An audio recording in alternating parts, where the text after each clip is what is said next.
Amrapali group, JP group, Unitech और इन जैसे कई और बिल्डर के खिलाफ लीगल और रेगुलेटरी कार्रवाई हुई और घर खरीदारों को सुप्रीम कोर्ट के इंटरवेंशन के बाद घर मिलना शुरू हो गया। लेकिन क्या ये पूरा न्याय है? क्या सही मायनों में घर खरीदारों के साथ पूरा इंसाफ हुआ, या सिर्फ सांत्वना मिल गई कि डूबा हुआ इन्वेस्टमेंट थोड़ा तो रिकवर कर ही लिया गया? क्या इससे घर खरीदारों का नुकसान पूरा हो गया? बात यहां सिर्फ इन घर खरीदारों के मानसिक शोषण और खोए हुए कई सालों का नहीं है। असली सवाल उनके पैसों के अपॉर्चुनिटी कॉस्ट का भी है। क्या कुछ मामलों के मीडिया ट्रायल और हाई प्रोफाइल बनने के बाद हुए लीगल एक्शन से बिल्डर्स में डर बना कि आगे कोई बिल्डर ऐसे फ्रॉड करने की जुर्रत ही ना कर सके? नहीं। और इसकी एक अहम वजह यह है कि इन फ्रॉड बिल्डर्स से पैसा रिकवर नहीं किया जा सका।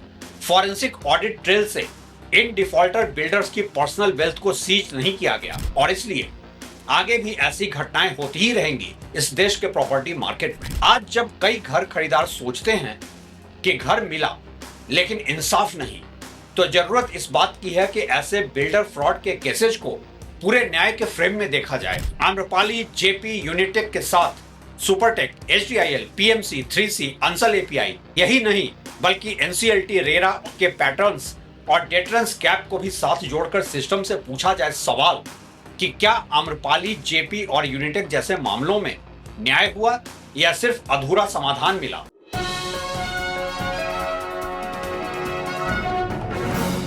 नमस्कार, आप देख रहे हैं track to reality with Ravi Sinha. जब भी देश के सबसे बड़े रियल एस्टेट घोटालों की बात होती है, तीन नाम बार बार सामने आते हैं: आम्रपाली, जेपी, यूनिटेक। और अक्सर कहा जाता है, देखिए, सुप्रीम कोर्ट ने हस्तक्षेप किया, हजारों लोगों को आखिरकार घर मिल गया, न्याय हो गया। लेकिन मैं आज एक असहज सवाल पूछना चाहता हूं, क्या सचमुच न्याय हो गया? अगर किसी व्यक्ति का 10-15 साल जीवन का सबसे महत्वपूर्ण समय अदालत, ईएमआई, किराए और अनिश्चितता में निकल जाए और अंत में उसे सिर्फ वही घर मिले जिसके लिए उसने बरसों पहले भुगतान किया था, तो क्या इसे न्याय कहेंगे? क्या यह सिर्फ नुकसान को थोड़ा कम करना था? क्या यह देश के सिस्टम का एक फेस सेविंग एलिबाई नहीं था? भारत के रियल एस्टेट के इतिहास में कुछ नाम सिर्फ बिल्डर नहीं रहे, वे मिडिल क्लास के टूटे हुए भरोसे का प्रतीक बन गए। Amrapali, JP, Unitech, Supertech, Logix, Gardenia, 3C, HDIL, हर कहानी में नाम अलग है लेकिन पैटर्न लगभग वही है। घर खरीदार ने पैसा दिया, बैंक ने लोन दिया, अथॉरिटी ने जमीन दी, सरकार ने अनुमति दी, बिल्डर ने वादा किया और अंत में खरीदार अदालत में खड़ा मिला। सवाल यह नहीं है कि कुछ लोगों को घर मिला या नहीं, सवाल यह है कि क्या पूरा न्याय हुआ? क्योंकि न्याय सिर्फ घर की चाबी मिलने का नाम नहीं है। न्याय का मतलब है नुकसान की भरपाई, जिम्मेदारों की जवाबदेही और भविष्य के अपराधियों के मन में डर। भारत के बड़े रियल एस्टेट मामलों में राहत तो मिली लेकिन डेटरेंस यानी डर पैदा नहीं हुआ। यही असली सवाल है। और सवाल पर आगे बढ़ने से पहले आप लोग कृपया इस चैनल को सब्सक्राइब कर लें, वीडियो को ज्यादा से ज्यादा लाइक, हाइप और शेयर करके औरों की भी मदद करें एक कलेक्टिव इंटेलिजेंस को बढ़ाने में। सबसे पहले यह सोचिए कि न्याय और समाधान एक जैसी चीज नहीं होते। हम अक्सर इन दोनों शब्दों को एक मान लेते हैं लेकिन दोनों अलग हैं। समाधान का मतलब है किसी तरह समस्या खत्म करना, न्याय का मतलब है कि जिसने नुकसान किया वो उसकी पूरी कीमत चुकाए। यही इंडिया के रियल एस्टेट मॉडल पर सबसे बड़ा सवाल खड़ा करता है। घर मिला लेकिन क्या जीवन भी वापस मिला? सोचिए, एक परिवार ने 2011 में घर बुक किया, बच्चों का स्कूल उसी हिसाब से चुना, नौकरी तक उसी शहर में रखी और किसी दूसरे शहर में बेहतर नौकरी का ऑफर तक छोड़ दिया, बैंक से लोन लिया, किराए का मकान लिया। फिर 2012, 13, 14, 2015, 16, 17, 18, 19, 20, 2021 साल दर साल इंतजार, ईएमआई भी, किराया भी, मानसिक तनाव भी, परिवार की हर प्लानिंग भी प्रभावित।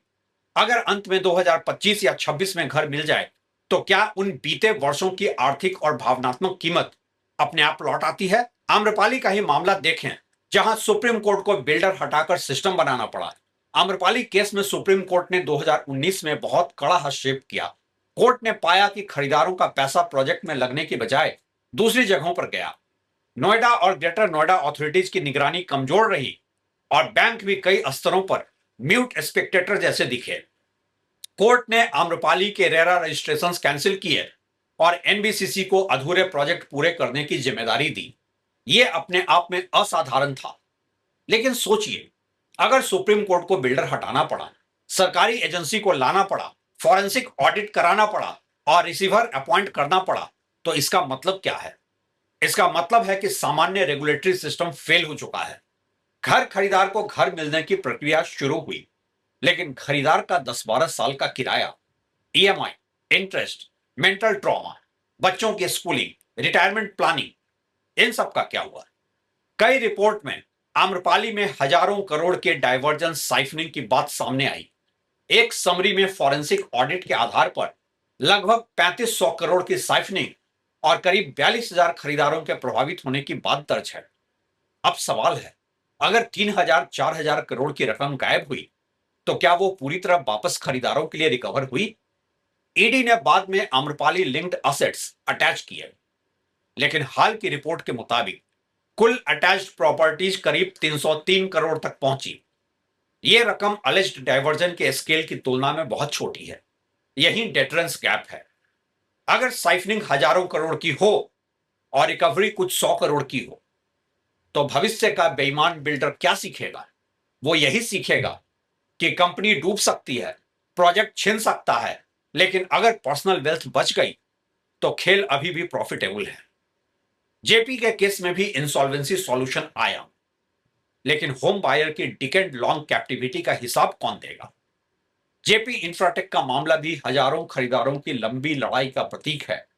एनसीएलटी ने मार्च 2023 में सुरक्षा रियल्टी और लक्षद्वीप इन्वेस्टमेंट्स की रिजोल्यूशन प्लान अप्रूव की, जिससे लगभग 20,000 होम बायर्स को राहत की उम्मीद बनी। जून 2024 में सुरक्षा ग्रुप ने जेपी इंफ्राटेक टेकओवर किया और स्टॉल्ड प्रोजेक्ट्स पूरा करने की प्रक्रिया आगे बढ़ी। रिपोर्ट के अनुसार सुरक्षा ने 125 करोड़ इक्विटी इन्फ्यूजन की बात की और फार्मर कंपेंसेशन के लिए 1,334 करोड़ एडिशनल भुगतान की भी बात सामने आई। 2026 तक रिपोर्ट में कहा गया कि जेपी विश टाउन में हजारों फ्लैट्स रेडी हुए और कई टावर्स को ऑक्यूपेंसी सर्टिफिकेट्स मिले। अब पहली नजर में यह सक्सेस स्टोरी लग सकती है, लेकिन असली सवाल फिर वही है, क्या खरीदार को पूरा न्याय मिला? जिसने 2010-12 में घर बुक किया था, वो 2024-26 में जाकर राहत देख रहा है। एक मिडिल क्लास परिवार के जीवन में 12-14 साल सिर्फ कैलेंडर नहीं होते, वो बच्चे का बचपन होता है, वो नौकरी बदलने की फ्लेक्सिबिलिटी होती है, वो रिटायरमेंट कॉर्पस होता है, वो किराया प्लस ईएमआई का डबल बर्डन होता है, वो एंजाइटी होती है कि घर मिलेगा या पैसा डूबेगा। आईबीसी में होम बायर्स को फाइनेंशियल क्रेडिटर्स माना जाना बहुत बड़ा सुधार था, लेकिन इंसॉल्वेंसी प्रोसेस का फोकस अक्सर प्रोजेक्ट कंप्लीशन पर रहता है, फुल कंपेंसेशन पर नहीं। यानी समाधान आया, लेकिन न्याय अधूरा रहा। यूनिटेक मामले में सुप्रीम कोर्ट मॉनिटर रेस्क्यू तो हुआ, लेकिन अलेज्ड साइफनिंग की कहानी बहुत बड़ी है। यूनिटेक केस में सुप्रीम कोर्ट ने गवर्नमेंट अपॉइंटेड बोर्ड का रास्ता खोला ताकि रुके हुए प्रोजेक्ट्स आगे बढ़ सके। फॉरेंसिक ऑडिटर की फाइंडिंग्स में यह दर्ज हुआ कि यूनिटेक ग्रुप ने करीब 14,270 करोड़ होम बायर्स से और 1,805 करोड़ फाइनेंशियल इंस्टीट्यूशंस से कंस्ट्रक्शन के लिए प्राप्त किए। साथ ही पोटेंशियल डाइवर्जन, टैक्स हेवेंस और रिलेटेड एंटिटीज में साइफनिंग के आरोप सामने आए। सुप्रीम कोर्ट के 2019 ऑर्डर में रिलेटेड पार्टी ट्रांजैक्शंस और डाइवर्जन की बात दर्ज है। उदाहरण के तौर पर मिलेनियम कंस्ट्रक्शन को 237 करोड़ 63 लाख एडवांस दिए जाने का उल्लेख है, जबकि ऑडिट बुक्स में अमाउंट रिसीवेबल बना रहा। यह मामला सिर्फ डिलेड पोजीशन का नहीं था, यह corporate structure, related party transactions, opaque accounting और रेगुलेटरी फेलियर की कहानी थी। और यही बड़ी समस्या है। जब बिल्डर ग्रुप पैसा प्रोजेक्ट से निकालकर अपने sister companies, relatives, land bank, offshore route या अनरिलेटेड वेंचर्स में डाल देता है, तो बाद में प्रोजेक्ट कंप्लीशन के लिए फिर पैसे की कमी बताई जाती है। फिर होम बायर्स से ही उल्टा कहा जाता है, थोड़ा और पैसा दीजिए, इंटरेस्ट छोड़ दीजिए, डिले भूल जाइए, प्रोजेक्ट बचाना है तो कंप्रोमाइज कीजिए। यानी जिसने नुकसान किया वो नेगोशिएशन टेबल पर भी ताकतवर रहता है, और जिसने पैसा खोया वो फिर से एडजस्टमेंट करता है। सुपरटेक का मामला भी कम इंटरेस्टिंग नहीं है। नोएडा में सुप्रीम कोर्ट के आदेश के बाद ट्विन टावर्स गिरे, लेकिन क्या सिस्टम की नींव हिली? क्या किसी सरकारी अधिकारी पर कार्रवाई हुई जिसने बिल्डर को इतना शह दिया था? सुपरटेक का मामला दो हिस्सों में समझना चाहिए। एक तरफ नोएडा ट्विन टावर डिमोलिशन था, जहां इलीगल कंस्ट्रक्शन और अथॉरिटी बिल्डर नेक्सस पर बड़ा सिंबॉलिक एक्शन हुआ। दूसरी तरफ सुपरटेक इंसॉल्वेंसी और स्टॉल्ड प्रोजेक्ट्स का भी मामला है। सुपरटेक लिमिटेड ने खुद पब्लिक अनाउंसमेंट में कॉर्पोरेट इंसॉल्वेंसी रिजोल्यूशन प्रोसेस की जानकारी दी और रियल एस्टेट अलॉटीज को क्लेम सबमिट करने को कहा। 2026 में सुप्रीम कोर्ट ने सुपरटेक के 16 हाउसिंग प्रोजेक्ट्स को कंप्लीट कराने के लिए एनबीसीसी को आगे बढ़ाने की दिशा में एनसीएलएटी ऑर्डर अपहोल्ड किया और रिपोर्ट्स के अनुसार करीब 20,000 यूनिट से जुड़े होम बायर्स को रिलीफ की उम्मीद बनी। एक और रिपोर्ट में सुप्रीम कोर्ट ने former IB director Rajiv Jain को सुपरटेक इंसॉल्वेंसी केस की जांच असेसमेंट के लिए इन्वॉल्व किया। एमिड एलिगेशंस कि फंड्स 21 प्रोजेक्ट्स में साइफन हुए। यह दिखाता है कि समस्या आइसोलेटेड नहीं है। आम्रपाली में एनबीसीसी आया, सुपरटेक में भी एनबीसीसी आया, यूनिटेक में गवर्नमेंट अपॉइंटेड बोर्ड आया, जेपी में इंसॉल्वेंसी रिजोल्यूशन आया। यानी प्राइवेट रियल एस्टेट मार्केट की फेलियर का बोझ बार बार कोर्ट, गवर्नमेंट एजेंसी, ट्रिब्यूनल और होम बायर पर गया। नोएडा, ग्रेटर नोएडा के लैंड ड्यूज क्राइसिस की कहानी भी काफी फिल्मी है। यह सिर्फ कुछ बिल्डर्स की गलती नहीं, पॉलिसी मॉडल की फेलियर भी है। नोएडा अथॉरिटी की 2025 फाइनेंशियल रिव्यू रिपोर्ट के अनुसार 116 ग्रुप हाउसिंग प्रोजेक्ट में सिर्फ 26 यानी करीब 22% प्रोजेक्ट्स ने ड्यूज क्लियर किए या करेंट थे। अथॉरिटी को कुल 34,283 करोड़ रिकवर करने थे, जिसमें से 26,000 करोड़ इंसॉल्वेंसी या सुप्रीम कोर्ट सुपरविजन वाले प्रोजेक्ट्स में फंसे थे। मेजर डिफॉल्टर में यूनिटेक पर 13,509 करोड़, आम्रपाली पर 5,193 करोड़ और लॉजिक्स, सुपरटेक, गार्डेनिया जैसे एनसीएलटी केसेस में 7,300 करोड़ ड्यूज बताए गए। यह डेटा बहुत खतरनाक है। यह दिखाता है कि कहानी सिर्फ कुछ खराब बिल्डरों की नहीं है, यह पूरा लैंड अलॉटमेंट मॉडल फ्लॉड था। अथॉरिटी ने जमीन दी, बिल्डर ने इंस्टॉलमेंट में पेमेंट का कमिटमेंट दिया, बिल्डर ने बायर्स से पैसा लिया, प्रोजेक्ट डिले हुआ, लैंड ड्यूज अनपेड रहे, रजिस्ट्री अटक गई, ओसीसीसी अटक गए, होम बायर्स फंस गया। मतलब बिल्डर और अथॉरिटी के बीच फाइनेंशियल डिफॉल्ट हुआ, लेकिन पनिशमेंट बायर को मिली। खरीदार ने बिल्डर को पैसा दिया था, फिर भी रजिस्ट्री रुकी क्योंकि बिल्डर ने अथॉरिटी को ड्यूज नहीं चुकाए। यह अन्याय का सबसे क्रूर चेहरा है। Logics, Gardenia, 3C, Ansal API, यूं कहने को बड़े बड़े रियल एस्टेट फ्रॉड केसेस के बीच ये छोटे हेडलाइन ही थे। बड़ी हेडलाइन बनी आम्रपाली, जेपी, यूनिटेक। लेकिन एनसीआर में कई और ऐसे प्रोजेक्ट्स हैं जहां बायर्स ने सालों तक delay, insolvency, dues dispute, incomplete amenities, registry blockage और मेंटेनेंस क्योस झेला। नोएडा अथॉरिटी रिव्यू में लॉजिक्स, सुपरटेक, गार्डेनिया जैसे डेवलपर्स एनसीएलटी लिंक्ड ड्यूज में शामिल बताए गए। 3C Lotus projects, Ansal API, Today Homes, Earth Infrastructure, SRS, Omaxe के कुछ प्रोजेक्ट्स, पार्श्वनाथ के डीलेज, इन सब के बायर्स की कहानियां बताती हैं कि भारत में रियल एस्टेट रिस्क अक्सर बायर के सिर पर शिफ्ट कर दिया गया। बिल्डर डिफॉल्ट करे और बायर सफर करे, अथॉरिटी ड्यूज पेंडिंग हो तो बायर सफर करे, बैंक गलत लोन डिसबर्स करे लेकिन बायर सफर करे, रेरा ऑर्डर आए और एक्सिक्यूशन वीक हो तो बायर सफर करे, एनसीएलटी जाए तो बायर सालों तक वेट करे, प्रोजेक्ट कंप्लीट हो तो एक्स्ट्रा चार्जेस बायर दे, मेंटेनेंस खराब हो तो बायर फिर लड़ाई करे। यह मार्केट नहीं, बिल्डर कैप्टिविटी का इकोसिस्टम है। एचडीआईएल पीएमसी बैंक के रियल एस्टेट फ्रॉड को अगर देखें तो पता चलता है कि कैसे यह स्कैम सिर्फ होम बायर को नहीं बल्कि पब्लिक डिपॉजिटर्स को भी मारता है। एचडीआईएल पीएमसी बैंक स्कैम सीधे होम बायर पोजीशन केस जैसा नहीं था, लेकिन यह दिखाता है कि real estate linked financial fraud कैसे आम लोगों की सेविंग तक को खतरे में डाल सकता है। पीएमसी बैंक क्राइसिस में अलेज्ड एक्सपोजर और कंसीलमेंट का बड़ा हिस्सा एचडीआईएल ग्रुप से जुड़ा था। यहां भी पैटर्न वही था, real estate company, banking system, opaque lending, regulatory failure और अंत में आम डिपॉजिटर का नुकसान। इसलिए रियल एस्टेट फ्रॉड को केवल बिल्डर बायर डिस्प्यूट कहना गलत है। ये बैंकिंग रिस्क है, ये अर्बन गवर्नेंस रिस्क है, ये हाउस होल्ड वेल्थ रिस्क है, ये फाइनेंशियल स्टेबिलिटी रिस्क है।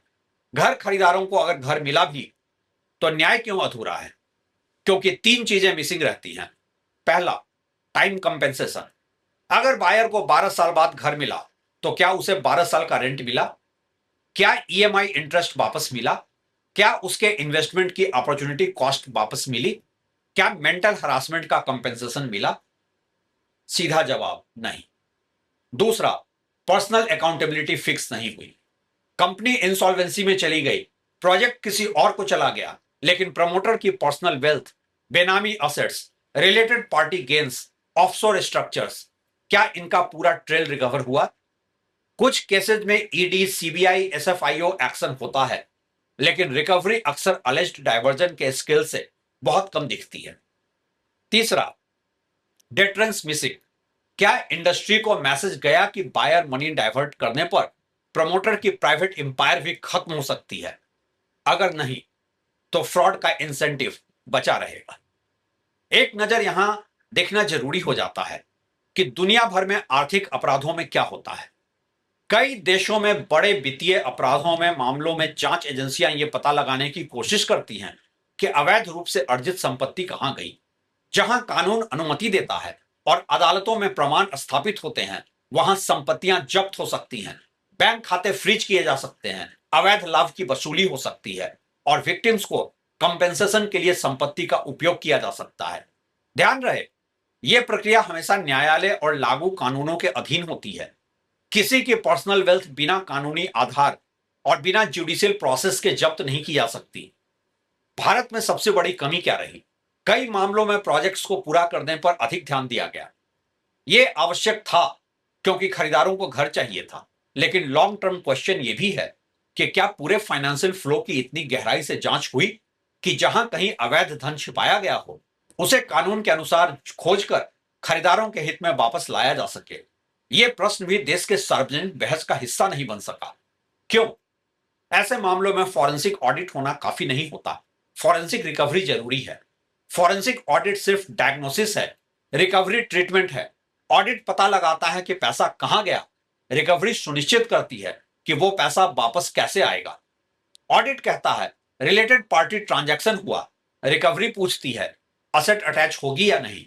ऑडिट कहता है शेल कंपनी बनी, रिकवरी बेनिफिशियल ओनर से पैसा वापस लेता है। ऑडिट बस पता लगाता है कि होम बायर का पैसा डाइवर्ट हुआ, रिकवरी जवाब देता है कि बायर को पैसा कब और कैसे वापस मिलेगा। जब तक ऑडिट से रिकवरी नहीं होगी तब तक फ्रॉड का इकोनॉमिक्स नहीं बदलेगा। बिल्डर फ्रॉड का इकोनॉमिक्स बहुत कॉम्प्लेक्स है इस देश में। एक बेईमान बिल्डर का कैलकुलेशन बहुत सिंपल हो सकता है। बायर से 1000 करोड़ कलेक्ट करो, प्रोजेक्ट में 500 करोड़ लगाओ, 500 crore related entities, land banks, luxury assets, political funding, marketing या दूसरे वेंचर में निकाल दो। प्रोजेक्ट डिले करो, मार्केट में प्राइस बढ़े तो प्रीमियम पे बेचो, मार्केट बिगड़े तो इंसॉल्वेंसी में चले जाओ। कोर्ट आएगी, अथॉरिटी आएगी, एनबीसीसी आएगा, बायर कॉम्प्रोमाइज करेगा। अगर प्रमोटर की पर्सनल वेल्थ बच गई तो यह मॉडल फेलियर नहीं, प्रॉफिटेबल फ्रॉड है। और यही सबसे बड़ा खतरा है। यूं कहने को रिफॉर्म्स के नाम पर रेरा ने transparency, escrow, registration, quarterly updates, buyer rights जैसे इंपॉर्टेंट मुद्दों पर पेपर वर्क बढ़ा दिया है, लेकिन प्रॉब्लम एक्सिक्यूशन की है। कई स्टेट्स में रेरा ऑर्डर्स का एक्सिक्यूशन कमजोर है, पेनाल्टीज रिकवर नहीं होती, प्रोजेक्ट अपडेट्स फॉर्मल हो जाते हैं, प्रमोटर अकाउंटेबिलिटी स्लो रहती है। होम बायर को रेरा से ऑर्डर मिलने के बाद भी रिकवरी के लिए अलग लड़ना पड़ता है। रेरा जरूरी है, लेकिन बिल्डर फ्रॉड के कॉम्प्लेक्स इकोनॉमिक्स के सामने बहुत कमजोर है ये। अगर रेरा ऑर्डर भी बायर को वास्तविक पैसा या पोजीशन नहीं दिला पा रहा तो लॉ पेपर पर स्ट्रांग और ग्राउंड पर वीक रह जाता है। असली सुधार क्या होना चाहिए? पहला, प्रोजेक्ट वाइज स्क्रो का स्ट्रिक्ट इन्फोर्समेंट।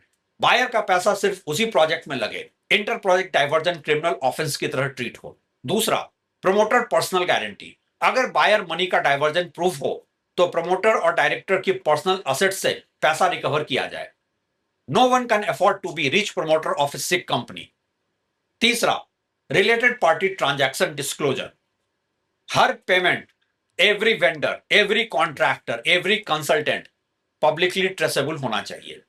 चौथा, अथॉरिटी अकाउंटेबिलिटी, अगर अथॉरिटी ड्यूज के बावजूद अलॉटमेंट देती रही, इंस्पेक्शन नहीं किया, ओसीसीसी में डिले या करप्शन हुआ, तो ऑफिसर्स की अकाउंटेबिलिटी तय हो। पांचवा, बैंक अकाउंटेबिलिटी, सबवेंशन स्कीम या कंस्ट्रक्शन लिंक्ड फाइनेंस में बैंक्स ने ड्यू डिलिजेंस क्यों नहीं किया, इसकी भी जांच हो। छठा, time bound special real estate fraud courts, real estate fraud कोई सामान्य सिविल डिस्प्यूट नहीं है, यह मास इकोनॉमिक क्राइम है और रियल एस्टेट के लिए अलग से फास्ट ट्रैक कोर्ट होना चाहिए। सातवां, buyer compensation fund, promoter penalties, attached assets और रिकवर्ड मनी से होम बायर कंपेंसेशन फंड बने। आठवां, रजिस्ट्री प्रोटेक्शन, अगर बायर ने अपना पूरा पेमेंट कर दिया है तो बिल्डर अथॉरिटी ड्यूज डिस्प्यूट की वजह से बायर की रजिस्ट्री इनडेफिनिट नहीं रुकनी चाहिए। आज क्या हो रहा है कि आम्रपाली, जेपी, यूनिटेक, सुपरटेक जैसे केसेस में कोर्ट्स ने रिलीफ दिया, कई बायर्स को घर मिला या मिलने की उम्मीद बनी, लेकिन देश को यह भ्रम नहीं पालना चाहिए कि यह पूरा न्याय है। यह इमरजेंसी रेस्क्यू था, जस्टिस नहीं। जस्टिस तब होगा जब घर भी मिलेगा, डिले का कंपेंसेशन भी मिलेगा, डाइवर्टेड मनी रिकवर भी होगा, प्रमोटर की पर्सनल अकाउंटेबिलिटी भी तय होगी, अथॉरिटी और बैंक की भूमिका की भी जांच की जाएगी और इंडस्ट्री को एक साफ मैसेज जाएगा कि होम बायर का पैसा प्राइवेट एम्पायर बनाने के लिए नहीं है, वरना हर दशक में नाम बदलेंगे, कभी आम्रपाली, कभी जेपी, कभी यूनिटेक, कभी सुपरटेक, कभी कोई नया लग्जरी ब्रांड, लेकिन कहानी वही रहेगी। बिल्डर सपना बेचेगा, सिस्टम परमिशन देगा, बैंक लोन देगा, बायर फंसेगा, कोर्ट बचाएगी और न्याय फिर भी अधूरा रहेगा। ऐसे अधूरे न्याय के लिए कम से कम मैं तो नहीं कहने वाला हूं किसी का भी शुक्रिया।